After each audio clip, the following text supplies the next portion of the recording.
Ito yung 4S1M. 30mm to. Wow.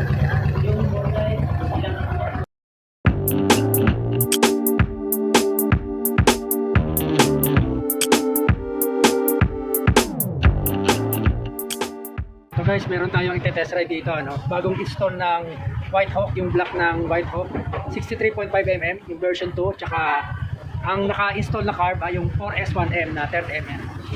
Yan, titest ni Hepe. Yan. Lakas no. Tunog pa lang, parang nararamdaman ko ng malakas eh. Maganda kasi naka ano, big elbow pa oh.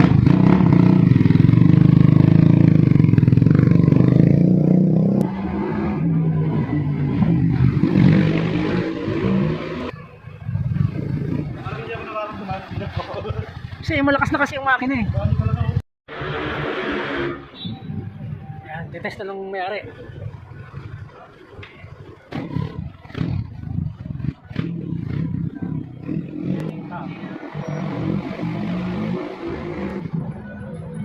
Kumusta? Anong pakiramdam mo sa bagong install?